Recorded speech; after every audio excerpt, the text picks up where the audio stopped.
you're logged into Facebook? Yeah, so when you're logged into Facebook and you're doing other things online, it tracks where you're going and what you're buying, and then that all comes up in the Facebook database, and they then sell that to other companies. That's marketing.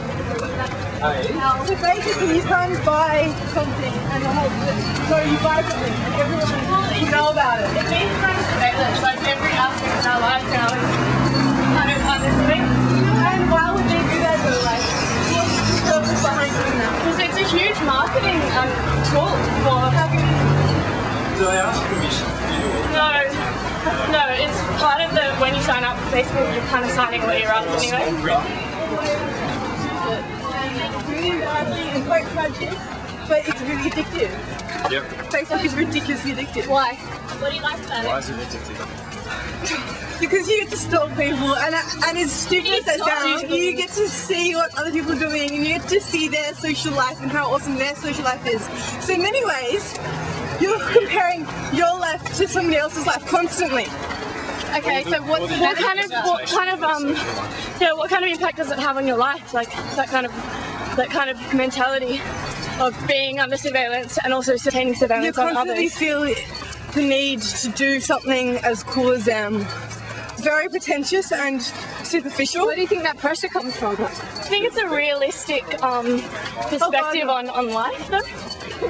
No. Because it's their image of what they want people to see. So it's themselves trying to express the person they would like to be. Yeah, to see them as. A message from someone today informing me that this guy was going to have a tech detox. So it was, yeah, so he's temporarily taking himself off Facebook and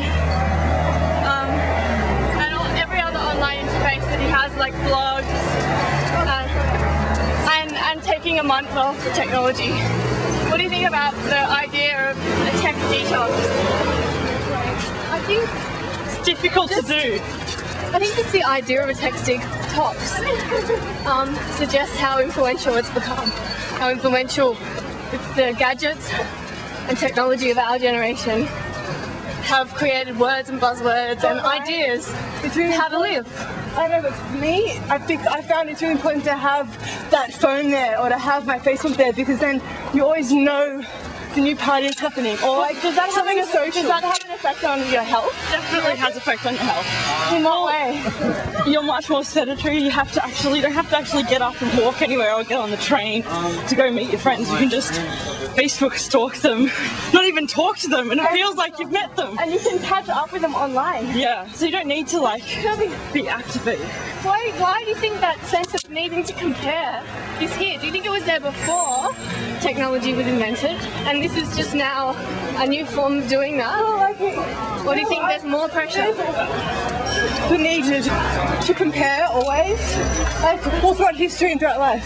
You've always been comparing yourself to somebody else. So basically these social networks that we've created, these software programs, have replaced our normal way of interacting. Absolutely they have. So does that mean we're at the same place as we were, 1,000 years ago when we were in caves writing on walls and communicating with each other in that way? Okay guys, I've got a question. What's different now then? What is different now?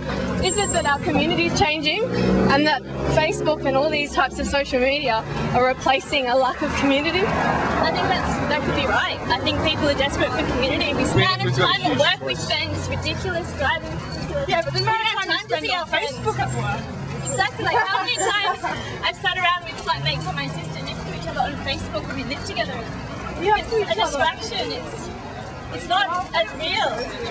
It's totally as real. No, it is real, but it's not as real. Well, it should really make us start thinking about what is real, and have we ever had anything real, or we always live within some sort of simulation of a projection of our desires. Yes. What mediates our life, all different forms. And it's not us anymore, it's not just us, there are people, there's a third party in this as well. Right. Has your experience of Facebook changed since you started using it? I think now it's a lot more there. I think now I use it a lot more. Your feelings about privacy? So it's like connecting the world. Do you think that we're going too far with the whole iPhone application? No, I think so. Resource? Really good. But do you think we're taking it too far? so stupid. Welcome at this point to buy them. So do we really need things that we already know how to do? You know? Do we really need to be able to eBay in the lift getting a coffee at work? Well, but don't you think it's about choice? It's like, is there too much choice or is it useful choice? Well, it's part of the consumer society. Like, if I can go on a dating site and say I want these 10 things, gives you, I don't know, But it's shopping. the imagination or the idea. It's perpetual shopping. I don't think it's necessarily going to. Yeah, and like people are constantly shopping for something. They're constantly trying to find something to But buy. you're never going to find perfection. So we're like walking ATMs, really, where we transact Exactly. within our social networks. Small snippets of information and not real relationships. And speaking of small snippets of information, apparently that has a really huge impact on the brain and how we think, and it's kind of unprecedented. You know, the human brain has the capacity to store a large amount of information, but now, because of things like Facebook, And online news snippets, newsreels, CNN, And Twitter. and Twitter, it's making us skim everything, and it's making we're us not connecting. we can absorb information quickly, but we don't retain it. Yeah. So, I mean, We know too much, yet we know nothing. Well, that's what we were talking about before. In a global world where there's so much information, do we have a better view of the world? Do we have a more complete, whole, coherent view of the world? Or do we have an abstract, very kind of, you know, deconstructed view of the world where we know bits about Piecemeal. everything, but we don't know how to connect that information? that's true, but we can look like we know what we're talking about, but we don't really know. I wonder if Surface. Facebook and dating sites and eBay and everything are also an extension of people always wanting to be active and on the move. Like we don't Not ever give time wasting. we don't give ourselves much of a chance to sort of relax or have time out.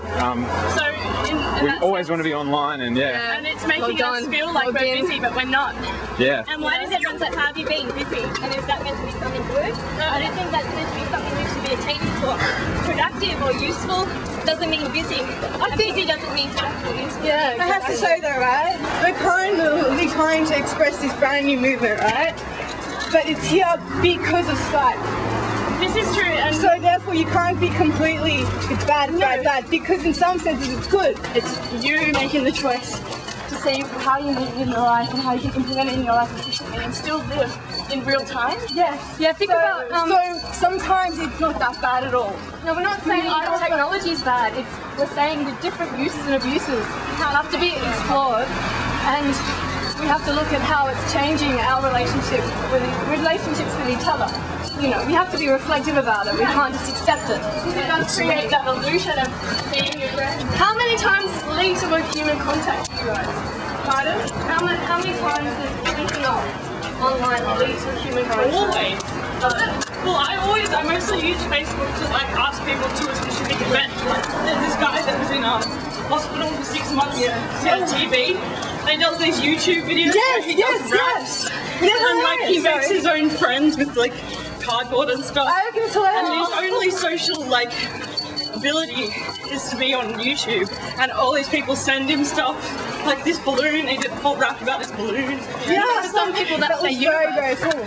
You know, that's their universe. So like I think it's much better because I think social media lets you be in control of what you want see. to be. Well, more than you were before with like newspaper and censorship. And how are we going to use technology and social media? You've got to control the amount of things that you expose yourself to, and you have to make things really defined.